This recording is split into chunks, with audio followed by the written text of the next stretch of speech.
জাতিৰ সন্মুখৰ দিনবিলাক আৰু ভয়ানক সন্মুখত যিবোৰ দিন আহি আছে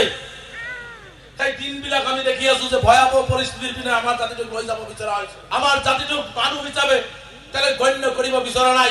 সকলোৱে নহয় আসাম ধুৰন্ধৰ ক্ষমতালোভী গাদীৰ কাৰণে অসম ধ্বংস কৰিব বিচৰা এই মুখ্যমন্ত্ৰী হিমন্ত বিশ্ব শৰ্মাৰ দৰে ব্যক্তিসকলে এই ধৰণৰ এটা পৰিৱেশ সৃষ্টি কৰিব বিচাৰিছে জাতিৰ সন্মুখৰ দিনবিলাক আৰু ভয়ানক সন্মুখত যিবোৰ দিন আহি আছে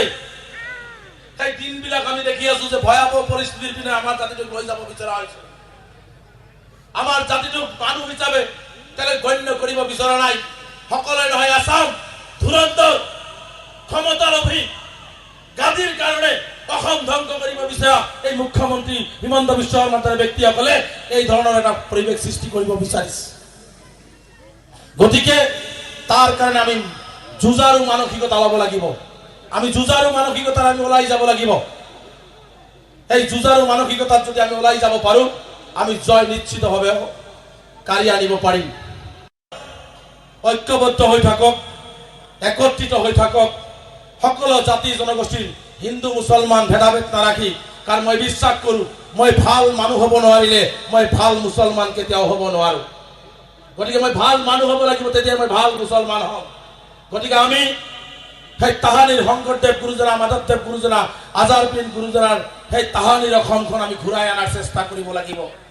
আমি হিন্দু মুছলমান ঐক্যতাৰে আমি এটা সমন্বয় সৃষ্টি কৰি অসমখনক আগুৱাই লৈ যাব লাগিব লগতে নিজৰ অধিকাৰৰ কাৰণে নিজৰ সমস্যাৰ কাৰণে আমি একত্ৰিতভাৱে যুঁজিব লাগিব যেতিয়া জাতিৰ বিপদ আহিব আমাৰ দুখ লাগে আমি জাতিৰ বিপদ আহিলে কংগ্ৰেছ কৰাৰ কিটা নাযাওঁ ইউডিএফ কৰাৰ কিটা নাযাওঁ সেই মাজত আমচুকিটা থাকে এটা কথা মনত ৰাখিব যেতিয়ালৈকে ধৰ্মীয় সংখ্যালঘু ৰাইজে জাতিৰ বিপদৰ সময়ত নিজৰ ৰাজনৈতিক দলক ব্ৰহ্মপুত্ৰ থৈ একত্ৰিতভাৱে আমচুৰ পতাকাৰ তলত ঐক্যবদ্ধতাৰে ফাইট কৰিব নোৱাৰে তেনেহ'লে কিন্তু আমি একো নাপাওঁ ৰাজনীতি পিছত আগত জাতি বচাই লওক জনগোষ্ঠীটোক বচাই লওক সেইকাৰণে একত্ৰিত হ'ব লাগিব জাতিৰ সন্মুখৰ দিনবিলাক আৰু ভয়ানক সন্মুখত যিবোৰ দিন আহি আছে সেই দিনবিলাক আমি দেখি আছো যে ভয়াবহ পৰিস্থিতিৰ পিনে আমাৰ জাতিটোক লৈ যাব বিচৰা হৈছে আমাৰ জাতিটোক মানুহ হিচাপে তেলে গণ্য কৰিব বিচৰা নাই সকলোৱে নহয় আসাম ধুৰন্ধৰ ক্ষমতালোভী গাদীৰ কাৰণে অসম ধ্বংস কৰিব বিচৰা এই মুখ্যমন্ত্ৰী হিমন্ত বিশ্ব শৰ্মাৰ দৰে ব্যক্তিসকলে এই ধৰণৰ এটা পৰিৱেশ সৃষ্টি কৰিব বিচাৰিছে গতিকে তাৰ কাৰণে আমি যুঁজাৰু মানসিকতা ল'ব লাগিব আমি যুঁজাৰু মানসিকতাৰ আমি ওলাই যাব লাগিব এই যুঁজাৰু মানসিকতাত যদি আমি ওলাই যাব পাৰো আমি জয় নিশ্চিতভাৱে কাঢ়ি আনিব পাৰিম ঐক্যবদ্ধ হৈ থাকক একত্ৰিত হৈ থাকক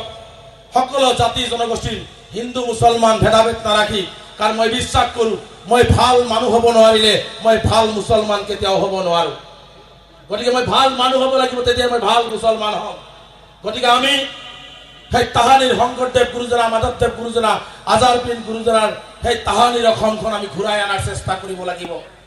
আমি হিন্দু মুছলমান ঐক্যতাৰে আমি এটা সমন্বয় সৃষ্টি কৰি অসমখনক আগুৱাই লৈ যাব লাগিব লগতে নিজৰ অধিকাৰৰ কাৰণে নিজৰ সমস্যাৰ কাৰণে আমি একত্ৰিতভাৱে যুঁজিব লাগিব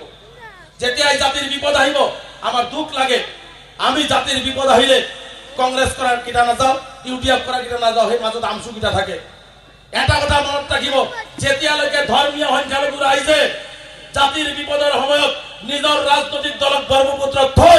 একত্ৰিতভাৱে আমচুৰ পতাকাৰ তলত ঐক্যবদ্ধতাৰে ফাইট কৰিব নোৱাৰে তেনেহ'লে কিন্তু আমি একো নাপাওঁ ৰাজনীতি পিছত আগত জাতি বচাই লওক জনগোষ্ঠীটোক বচাই লওক সেইকাৰণে একত্ৰিত হ'ব লাগিব